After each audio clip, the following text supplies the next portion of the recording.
Arsenal 1, Burnley nil, and that was not the scintillating, attacking, incredible display that we were all expecting. It was tight, it was gritty, it was a bit nervy there in the end, but ultimately we got the job done, and that's what matters.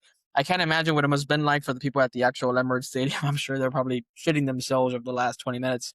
But it was kind of an interesting one. I think there's a lot to talk about, so just go ahead and dive right in. When I looked at the starting 11, my immediate reaction was excitement because I was really looking forward to finally seeing an 11 in which we had Ødegaard, Eze, Trossard, Saka, all of them on the pitch, and just seeing what this Arsenal side would look like when we had our best technicians and our most creative players, especially after that cameo that we saw from Martin Ødegaard against West Ham. But then I was very surprised to see Havertz starting. Now, I understand that against his opposition, I think what went into Arteta's thinking there was Burnley is going to be playing a very, very deep block. There's not going to be a lot of space and a lot of channels for Gyökeres to actually run into. So when we're operating under limited space, what we're going to need from Gyökeres isn't really his strong suit. So let's put someone like Kai who can drop into space, link up with other players, perhaps swap in and out of positions just to maintain some level of fluidity and actually try to unlock this Burnley side. I understand it. I get it. I see it. But considering the fact that we only have one more game after this one before that European final, I do at least want to get a better idea in terms of what is our best 11 and what's the 11 that we're going to play against PSG. And is that an 11 that has Martin Ødegaard on the field? And I think it's definitely an 11 that needs to have Victor Gyökeres on the field.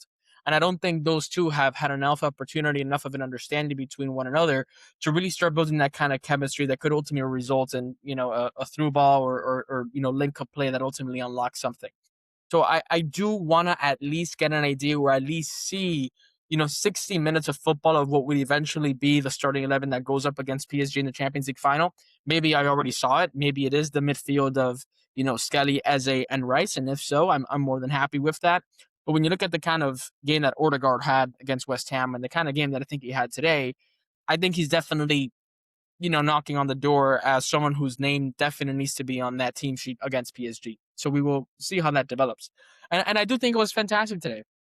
I think Martin Ødegaard by far was the best player on the pitch today. I think he was actually even a few wavelengths ahead of everybody else. There was a couple of passes, a couple of plays, a couple of little 1-2s, a couple of little flicks there that he tried to play where I think a couple of our own attacking players got kind of caught, flat-footed and didn't really see it, didn't really anticipate it.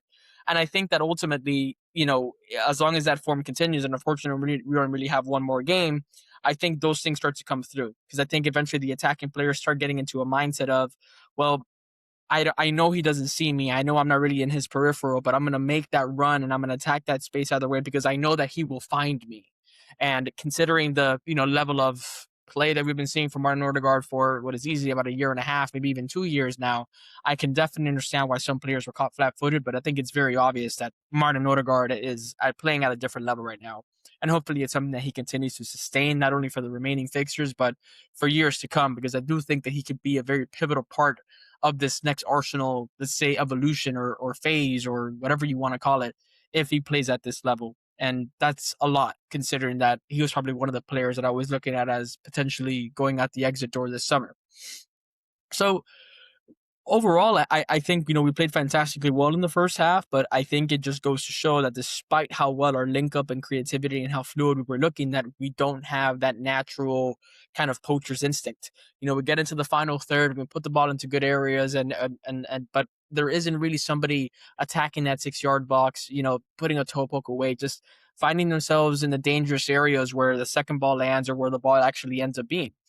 And I do think that's where Victor Gyökeres distinguishes himself from Kai Havertz. And listen, credit to him. He got the goal in the set piece, and so fair enough. He had a fantastic game. But I think Victor is still going to be the man up front that we need, whether it's heading into the final day of the season or whether it's going into that Champions League final. That's definitely the name that I want to see leading the Arsenal up front.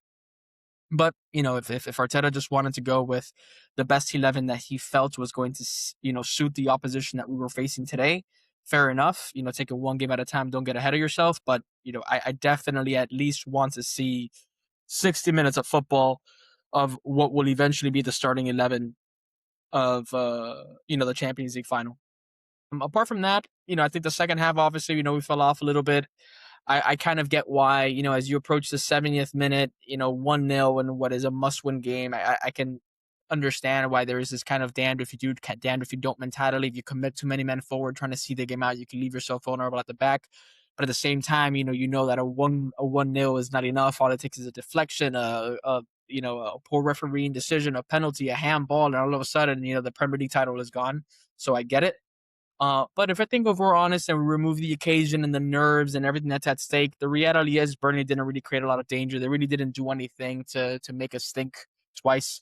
They had a few opportunities where they had a couple of shots from outside the box, and the reality is they don't have the quality or the technical ability to even put it on target. Every single shot was skied. And ultimately, they didn't really create a lot of danger. And I think if you were to watch that game back, knowing that you're going to see the result, I think we would realize that, realistically speaking, was a very safe performance for us. And you got to give massive credit to Gabriel and Saliba for what is another phenomenal performance from them. These two center backs, man, I think win a Premier League, win a Champions League, and these guys can go down in history as one of the best center back pairings of all time. And that's not even an exaggeration as an Arsenal fan. I think they are that good. They just haven't had the titles to complement their talent. And hopefully they have that, because these two are just phenomenal. From defending to the aerial ability to their ball playing ability, I think very few center backs in history possess all of those qualities. These guys have the grit and the physicality of an old school center back, and yet the ball playing and passing ability and dribbling ability of a modern center back. And it's very rare that you see that kind of mix up. So two phenomenal players that we have there. I think that the only really thing that there is to talk about really is just the Man City game against Bournemouth tomorrow, a game that I do think they actually will drop points with. I was right about what was going to be the result against Everton. Hopefully, I'm right again tomorrow. I just think Bournemouth is in a really good, that's what would you say, patch right now, and they're fighting for Europe and potential Champions League spots. So, they definitely have something to play for. And when I looked at the kind of muted celebrations of Man City in that FA Cup final, I think this is a team that kind of knows the Premier League is done, feels like they didn't really have the best season. There seems to be already confirmed links and sources that Guardiola will indeed be walking away at the end of this season. And so it just seems like a club that is in a natural transition phase and doesn't really seem like they have a lot to fight for. At least that's the vibe that I'm getting from them.